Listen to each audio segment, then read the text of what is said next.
చంద్రముఖి అని పేరు ఎందుకు అనుకున్నారు అసలు మీరు? మా ఫ్రెండ్ శ్రీకాంత్ అని నా క్లాస్మేట్, వాళ్ళ అమ్మ నేను ఒకరోజు అమ్మవారి గెటప్ వేసుకొని వినాయక చవితిలో డాన్స్ చేస్తే నాకు ఆ పేరు పెట్టారు. సార్థకం అయిపోయింది. Actually I want to name myself as Katyayani. Chandramukhi అయిపోయింది. But I love my name. It's a very rebel, దాంట్లో ఒక బాధ్యత కూడినటువంటి పేరు నాది చంద్రముఖి అంటే. చాలా మంది అంటారు చంద్రముఖి అంటారు, నీకు ఆ పేరు, నీకు అదే పేరు సెట్. అండ్ మా దాంట్లో ఒకరికి పెట్టిన పేరు ఇంకొకరికి పెట్టరు కమ్యూనిటీలో. నా పేరు ఎవరికి ఉండదు, నేను చచ్చిపోయినా కూడా. అమ్మ పెద్దావిడ పేరు పెట్టుకోవద్దా పేరు అని చెప్తారు. ఇప్పుడు మేము కూడా మా పాత వాళ్ళ పేర్లు ఎవరికి పెట్టుకోం. So this will be unique name. ఇంకా ఈ చంద్రముఖి అంటే తెలంగాణలో నేను ఒకదాన్ని. నన్ను అడిగితే నాకు తెలిసి వేరే స్టేట్స్లో కూడా లేరు.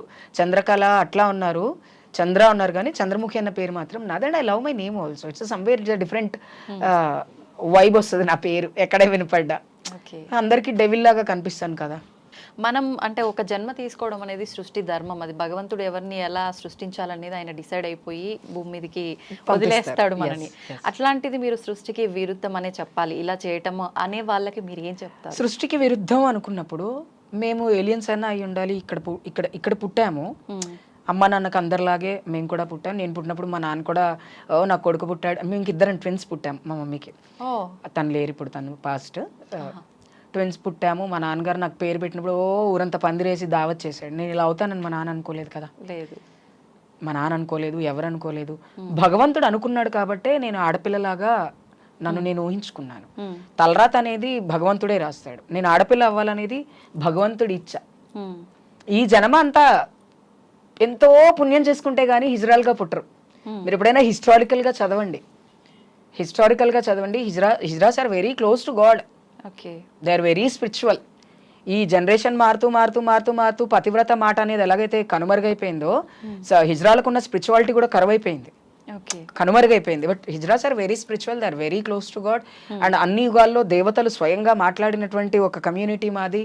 కాబట్టి ఇది ఎంతో పుణ్యం చేసుకుంటేనే నేను ఇలా ఉన్నాను అనుకుంటా నేను. అండ్ వాళ్ళకు ఒకటే చెప్తా, దేవుడు కర్మానుసారే భక్తుల్ని ఎవరినైతే ఇప్పుడు అందరికీ డబ్బు ఉంటే మరి దేవుడు అందరికీ డబ్బు ఇస్తే ఉద్యోగం చేసే వాళ్ళు ఎవరు ఉండరు, అవునా? అలాగే తక్కువ కులం వాళ్ళు ఎక్కువ కులం అనేది మనం పెట్టుకున్నామేమో తప్ప మనుషుల్ని మాత్రం నీకు అవే కళ్ళు, నీకు అదే ముక్కు, నువ్వు కోసుకున్న అదే రక్తం, నేను కోసుకున్న అదే రక్తం. అలాంటప్పుడు దేవుడు మమ్మల్ని వేరుబంధం చేయలేదు. దేవుడు నాకు ఆయుష్ మగపిల్లోళ్ళలాగా పోసాడు, జీవితాన్ని ఆడపిల్లలాగా బ్రతకమని రాశాడు. అంతే. ఆయన ఆయుష్ మగపిల్లోళ్ళ పోసినప్పుడు ఆయన ఏమైనా బిజీగా ఉన్నాడేమో, లేకపోతే ఈ కలియుగంలో ఈ భరతఖండంలో కనీసం కాస్తైనా హిందూయిజం బతుకుండాలని మా అలాంటి వాళ్ళని పుట్టించాడేమో అని నేను అనుకుంటా. Because hijra community is none other than the representative of gods all the time. మహావేదాల్లో రాసి ఉంటుంది మా పుట్టుక గురించి, వేదాల్లో రాసింది. ఇప్పుడు వేదాలు చదవట్లేదు, ఎంతసేపు వాట్సాప్లో మెసేజ్లు చదువుకుంటున్నారు కాబట్టి ఆ వేదం గురించి జనానికి తెలియదు. వేదాల్లో ఎంతో చక్కగా రాసి ఉంటుంది.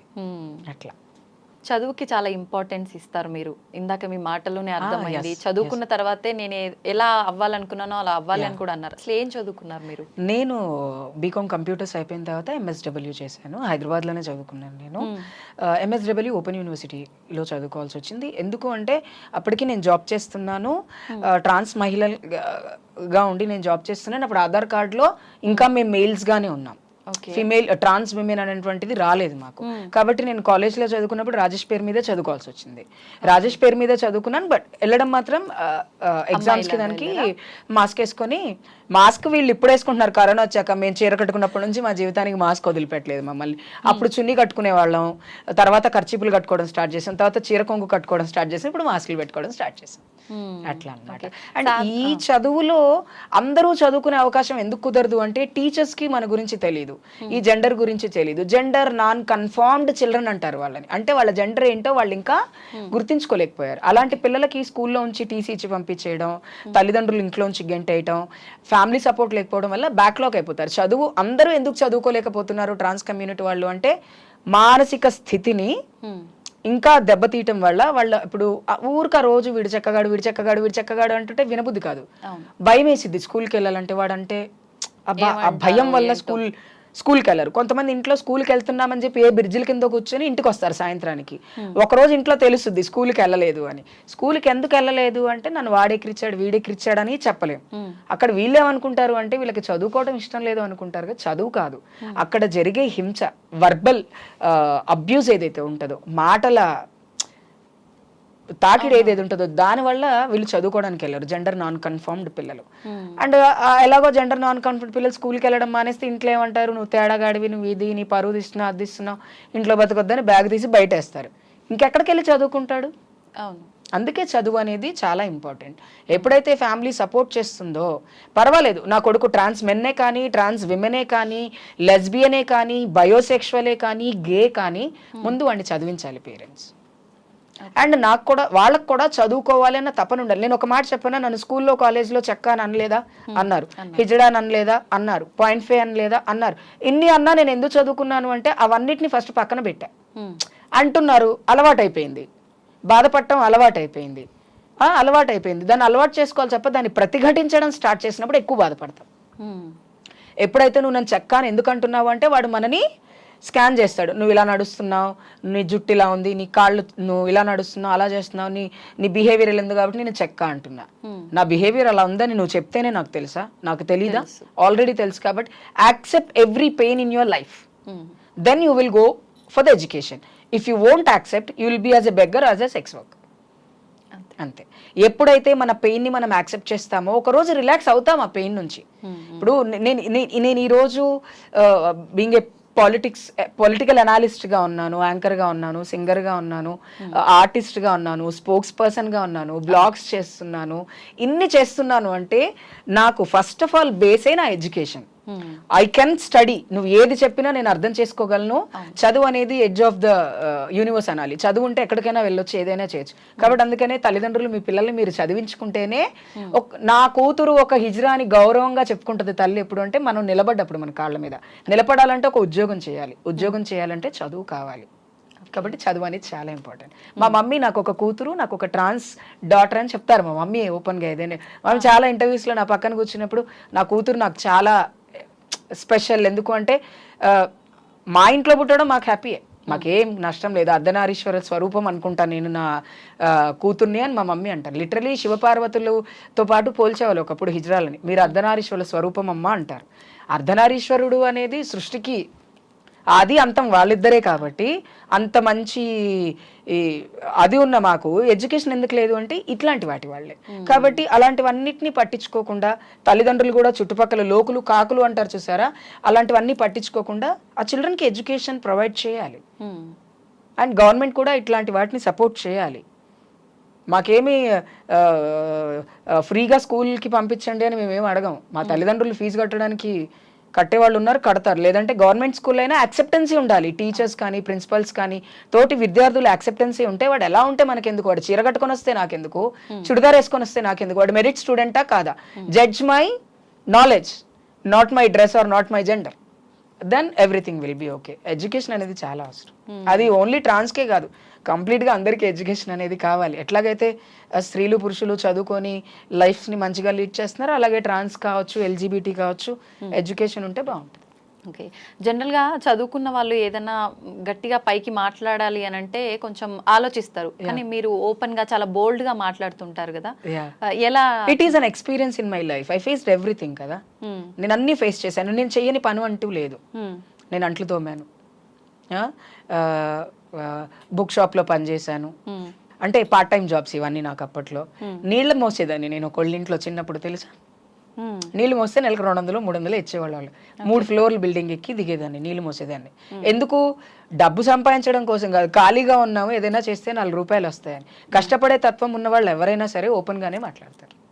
Even if it is a sex work also, it is a work. My body is my asset. నా బాడీ అసర్ట్. నాకు సూపర్ మార్కెట్ ఓపెన్ చేసుకోవడానికి 5-10 లక్షలు లేవు. రోడ్డు మీద నిలబడితే కనీసం 1000 రూపాయలు సంపాదించుకోవడానికి నా శరీరం నాకు సహకరిస్తుందా లేదా అనేదే నాకు ఇంపార్టెంట్. సో చదువుకున్న వాళ్ళు ఎప్పుడు డిప్లొమాటిక్ గా మాట్లాడకూడదు. ఈ బాగా చదువుకున్న వాళ్ళు ఏంటంటే మనం ఏదైనా మాట్లాడితే వేరే వాళ్ళు నొచ్చుకుంటారేమో, వాళ్ళు నొచ్చుకున్నా పర్లేదు, ఇది ఒక ఇన్ఫర్మేషన్ ముందుకెళ్ళాలి అనేటువంటి ఒక ఆలోచనతో నేను మాట్లాడతాను. ఓకే. ఇంకొక చిన్న డౌట్, ట్రాన్స్ ఉమెన్స్ కి పీరియడ్స్ వస్తాయా? పీరియడ్స్ రావు, కొంతమందికి వస్తాయి. లైక్ ఇంటర్సెక్స్ పీపుల్స్ అందరికీ కూడా వాళ్ళకి యూట్రస్ ఉంటుంది బాడీలో, కాబట్టి కొంతమంది తీయించేసుకుంటారు, కొంతమంది తీయించుకోరు, due to based on their life cycling మీద ఆధారపడి ఉంటుంది కాబట్టి. But they bleed, every trans women will bleed when they don't know when they bleed, అంతే. కొంతమందికి నెలలో 2 సార్లు బ్లీడ్ అవ్వచ్చు due to the internal intestine problems. ఎందుకంటే సర్జరీ ఇప్పుడు డిఫరెంట్, ఆ సర్జరీకి సంబంధించిన కాంప్లికేషన్స్లో బ్లీడింగ్ అనేది ఒక కాంప్లికేషన్ ఉంటుంది, ఎప్పుడు ఉంటుంది. డాక్టర్స్ చెప్తారు అప్పుడప్పుడు బ్లీడ్ అయినప్పుడు ఈ టాబ్లెట్లు వేసుకోవాలి, వేసుకోవాలి చెప్తారు. We use to bleed lot of times, but it's not consider as a period. But some may get periods also. It's based on our body and మన ఆ బర్త్ అప్పుడు మనకున్న ఇంటెస్టైన్స్ని బట్టి, మనకున్న బాడీలో ఉన్నటువంటి కాంప్లికేషన్స్ని బట్టి బ్లీడ్ అవుతారు.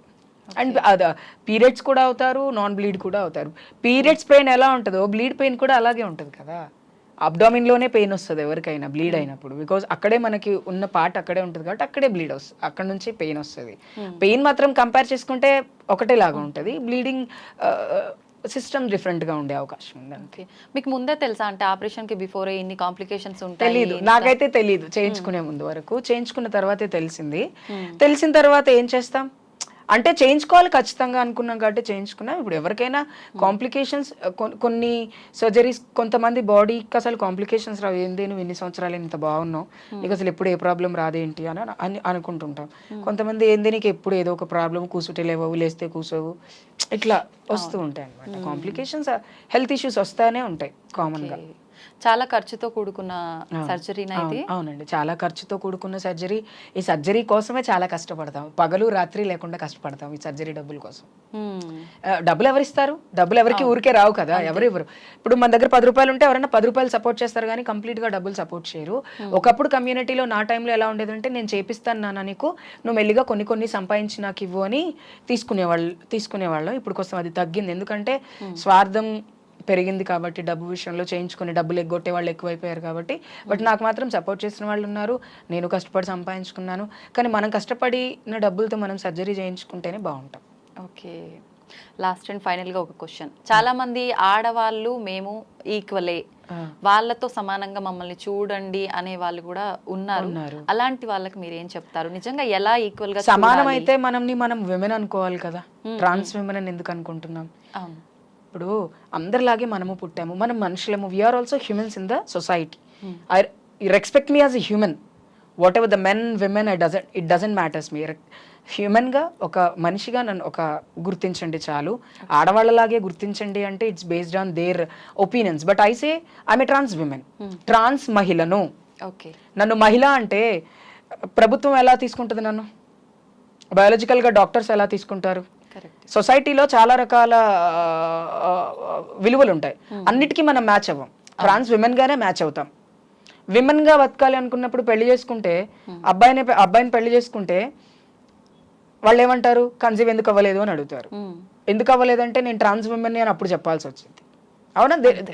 చిన్న లాజిక్గా తీసుకుంటే, మనం అందంగా ఉన్నాము, నేను ఆడపిల్ల కంటే అందంగా ఉన్నాను, నాకేం తక్కువ అనుకోవటంలో తప్పు లేదు, కానీ ఆడవాళ్ళు మనం సమానం అనుకోవటంలో తప్పు నేను అనుకుంటాను. సో ఆమె ట్రాన్స్ విమెన్, నేను ఒక హిజ్రాని. నా అస్తిత్వాన్ని నేను కాపాడుకోవాలనుకున్నప్పుడు, నా కమ్యూనిటీని నేను కాపాడుకోవాలనుకున్నప్పుడు, నా కమ్యూనిటీ ఇంకా మంచి పొజిషన్లో ఉండడం కోసం నేను మాట్లాడాలి అనుకున్నప్పుడు, నేను ఖచ్చితంగా ఒక హిజ్రానే. మా సంస్కృతి సాంప్రదాయాలు అన్నింటినీ పాటిస్తున్నాను కాబట్టి నేను ఏ రోజు ఆడపిల్లని కాదు. అద్దం ముందు నేను ఆడపిల్లనే, కానీ సొసైటీకి మాత్రం నేను ఎప్పుడు ఒక హిజ్రానే. So this is the culture. కల్చర్ని పాటించే వాళ్ళు ఎవరైనా సరే కల్చర్ని రెస్పెక్ట్ చేయాలి. కల్చర్ అనేది ఇక్కడ పెట్టుకోవాలి, ఇక్కడ కాదు, ఇక్కడ పెట్టుకోవాలి. ఆ కల్చరే లేకపోతే ఉనికే లేదు, మా అస్తిత్వం అనేదే లేకుండా పోతుంది. కాబట్టి ఆడపిల్లల కంటే మనం హిజ్రాగా ఒక గుర్తించుకోవటం వల్ల మన అస్తిత్వాన్ని మనం కాపాడుకుంటాం. ఎవరో కాపాడగాల్సిన అవసరం లేదు. మన అస్తిత్వాన్ని మనం కాపాడుకోవాలంటే మనం హిజ్రాలమే, మనం ఆడవాళ్ళం కాదు. నిజంగా చాలా చక్కగా చెప్పారు. చాలా సంతోషం. నిజంగా చాలా మాకున్న డౌట్స్ అన్ని, నాకే కాదు చాలా మందికి ఉన్నాయి. ట్రాన్స్ ఉమెన్స్ అనగానే డౌట్స్ అవన్నీ కూడా మీ మాటల ద్వారా అసలు ఇంకెటువంటి డౌట్ లేదు, అన్ని క్లియర్ అయిపోయాయని అనుకుంటున్నాను. Thank you very much. Thank you so much.